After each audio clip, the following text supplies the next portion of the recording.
Hi there, this is Ranjit, and in this video I'll give you my overview and initial impressions with the new phone that is known as the iQOO 13. And this smartphone comes with the latest Snapdragon 8 Elite SoC, and I'm shooting this video after the launch, so I know the pricing and I'm very surprised with the pricing, and I think so this might be the most aggressive priced smartphone that comes with the Snapdragon 8 Elite. And here is the slide, and as you can see, you can get it for 2,000 if you include the 3K bank offer, and that makes it very incredible because apart from the Snapdragon 8 Elite, other specs are also very good on this one. I've been actually testing this for the past 3 days, and guys, this is a review on it that was sent to me by iQOO. So they have sent this M Sport variant, and this comes in actually two variants, guys. The base will come with 12 gigabytes of RAM with 256 gigabytes of storage. The one that they have sent us is the higher end that comes with 16 gigabytes of RAM with 512 gigabytes of storage.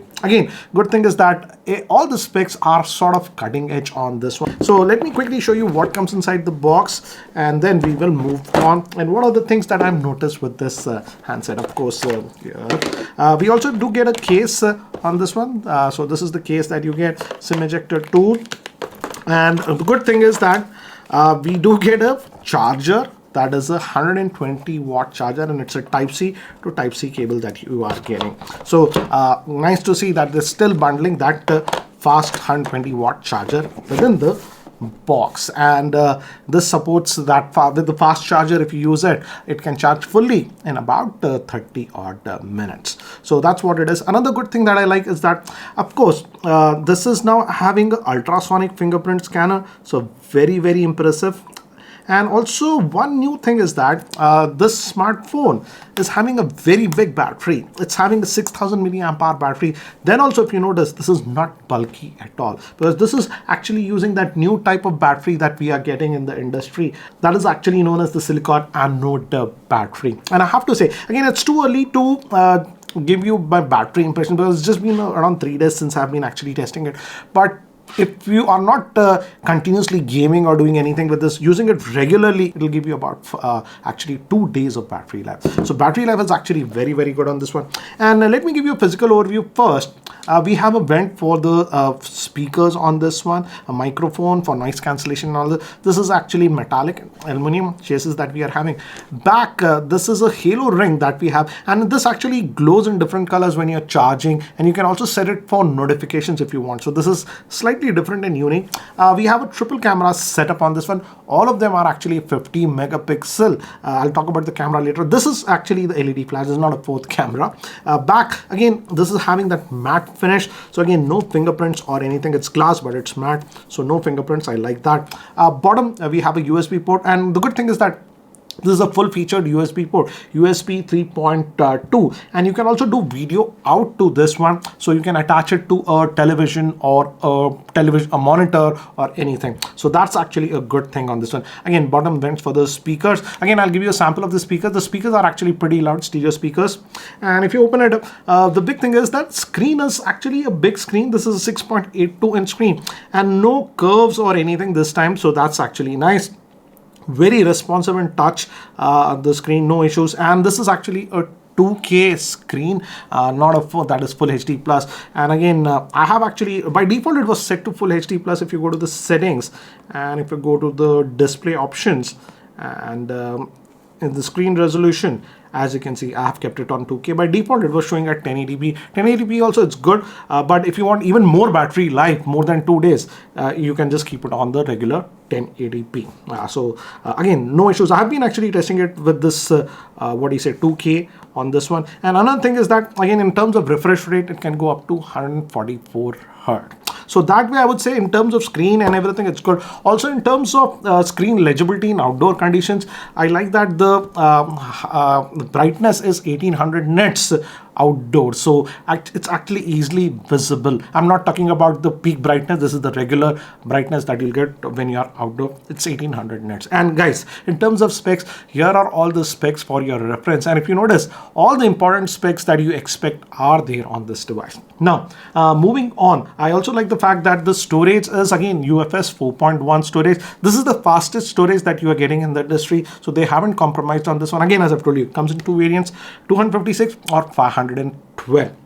Again, the processor is the latest by Qualcomm. So I also wanted to actually test out what is the AnTuTu score. So I downloaded the AnTuTu on this one, and we got a score of 27,70,993. So again, this is a very, very impressive score. Needless to say, anything you throw on it just runs crazily good on this one. If you notice the CPU score, and this is the GPU score. Again, the GPU is also the latest Adreno 830. So very, very good scores. Again, in terms of fluidity, very, very fluid that you're getting. Also, let me talk about the Android version that comes out of the box. It's coming with Android 15, and the good thing is that iQOO this time is promising next 4 years of Android upgrades and 5 years of security upgrade. So I feel in that department it is good. Now coming to the UI, this is again FunTouch UI. They have cleaned it up quite a bit, I would say. If you look at it by default, it is very close to stock. Left, you get your Google pane and all those things. But again, if you go here, you can customize this a little bit. And there were some apps that were pre-installed. For example, Snapchat, I did not install. This LinkedIn, Mantra was there. EasyShare is an app that they have. So these were things that were pre-installed on this one. Of course, the iQOO store was there and the browser. But apart from that, these again, Netflix, PhonePe and Facebook were also pre-installed. But apart from that, no shady apps or something like that. So that's a good thing. Also, we do have the V App Store. I personally don't use it, but I did use this to install AnTuTu directly. But again, that's what it is regarding the extra apps and all that. I didn't check. Let's see. The Snapchat was actually pre-installed. Does it allow us to remove it? So if I go to remove, okay, it's gone. Oh, did it uninstall it? Oh, I'll go over here and uninstall. So yes, some of the pre-installed apps that were there, you can actually uninstall that. So that's what it is regarding the UI. In fact, within the UI, while using the phone, I did not notice any lagginess or anything. Again, that comes to the sheer powerful processor that we are having. Again, RAM, I forgot, it's the blazingly fast LPDDR5X RAM, which is again the fastest that you get. So in terms of the performance, it's very good. Again, one small thing that I noticed is that the Wi-Fi reception on this one is actually very, very good. For example, it's now connected to my a Wi-Fi router, and this is a 5 gigahertz band that I have. And in this area, actually this band is pretty low. So generally, what happens with the smartphones is they drop down to 2.4 gigahertz Wi-Fi band, but this was connecting to the 5 gigahertz band. So again, I noticed that the Wi-Fi antenna reception is actually a lot better on this mode compared to many other smartphones that I test. Again, out of the box, of course, I'll disable Wi-Fi. I'm using Airtel, and again, you will get 5G out of the box. So 5G is there out of the box. Don't have to worry about it. I didn't have to do anything. It works.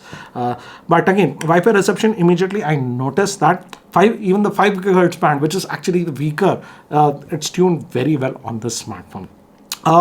Coming to another thing, let me actually give you an idea about the stereo speakers on this. It's actually pretty loud. Let me maximize the volume, and as you can see, I'm at half right now. I'm at almost 80% volume. It's actually pretty loud, and you get that very good stereo separation. I'll maximize the volume for your reference. It actually goes pretty loud. This is the max.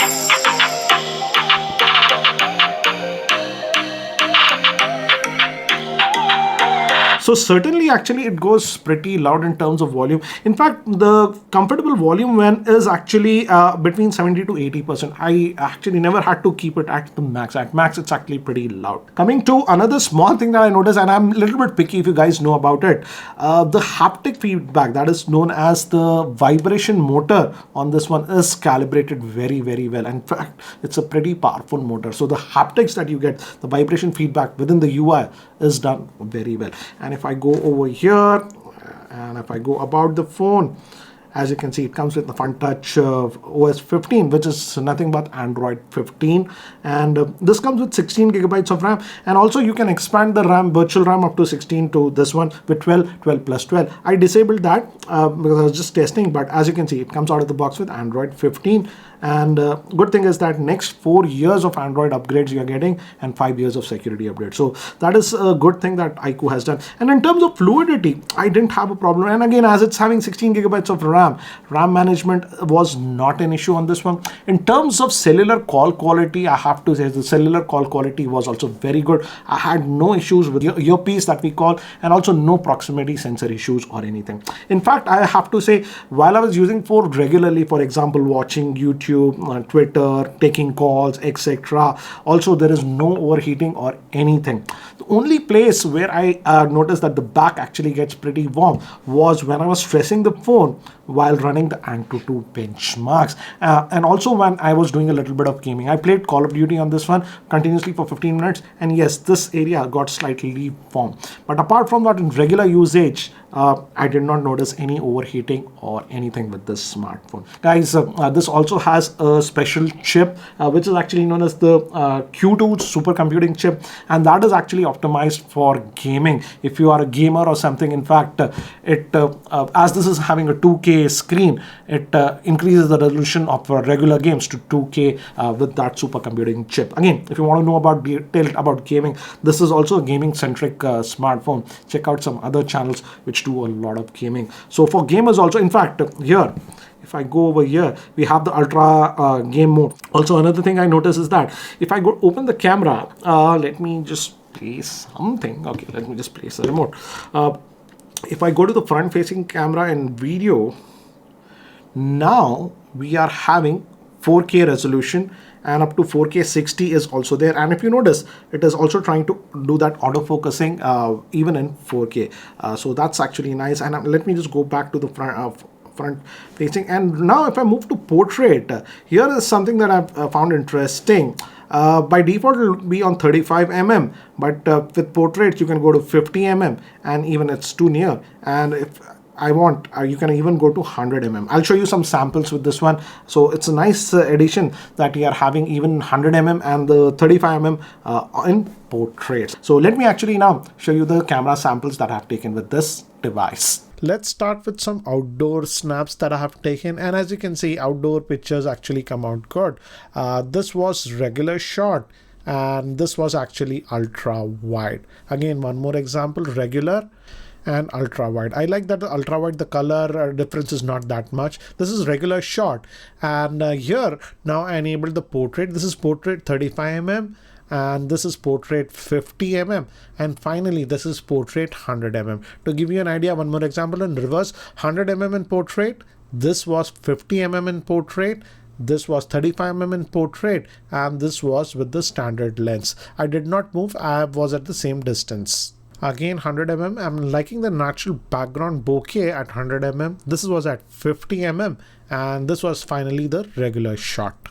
Now for some pics shot in artificial indoor lighting, and here also it did a good job. And as you can see, this was a regular lens, and this was with the ultra wide lens. These were shot around 5:30 in the evening, and to give you an idea, this was taken at 1x with the regular lens. This was actually 2x. Here I zoomed to about 4x, and this was finally actually 11x digital zoom. Now for some pictures taken at night and in very dull lighting conditions, and here also, as you can see, this is of my hall, and the lighting was actually very less, but it came out good. And here are some close-up shots which came actually, to be very frank, much better than I thought. And these were with the front facing camera, and these were in the regular mode. And here I enabled the portrait mode. In portrait mode, by default, skin smoothing is enabled. I did not disable it, but you can disable it. Guys, I'm recording the video with the front facing camera, and I've kept it to the default setting, which was 1080p at 30 fps. We'll also record in 4K because it does that. I'm just walking around to give you an idea. I'm actually climbing some steps to see if it's handling the, vibrations or something. And this is at the default, 1080p at 30 fps. I just climbed down the stairs, and the audio is also being recorded via the same. Now we'll shift to 4K and see the video recording. So guys, now I've set the video recording to 4K with the front facing camera, and this is at 4K 30 fps. So this will be actually good for vlog style videos, and I'm glad that actually iQOO has enabled 4K video recording with the front facing camera, which was not available in earlier iQOO phones. Against the light, and this is how it is. So you guys let me know, what do you feel about the 4K video recording with the front facing camera. I noticed slight EIS stabilization can be improved, and I hope they do that with the software update. Another thing that I noticed is that I'm again shooting the video, and if you notice, the background is sort of blurred. So we can also have that portrait video, that is background blurring option, while shooting with the front facing camera. I've actually kept it to f4, but I can go even more like f2.8 etc. if I want to blur the background a little bit more. So do let me know how is the quality that you're getting on this one. Now guys, I'm recording with the rear facing camera, and I've actually kept it again to 4K 30 FPS, and within this, this is the 1x, and you can directly go to the 2x within the recording, and I'll go to the ultra wide also. Let's see if it allows.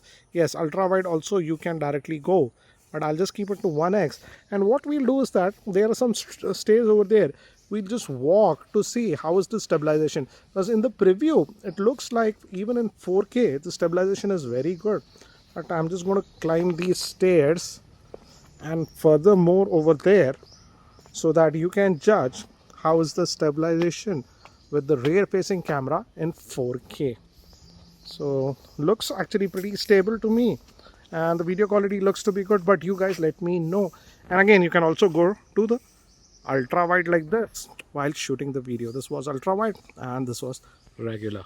So guys, this is the iQOO 13 smartphone. What do you guys feel about this? Another thing I forgot is that in terms of IP protection, this is actually IP69 rated. So again, that's also a good thing. So we are getting actually quite a bit with this smartphone. Not only the most powerful processor from Qualcomm, that is the Snapdragon 8 Gen, I'm calling it the 8 Gen 4, but it's known as the Snapdragon 8 Elite chipset.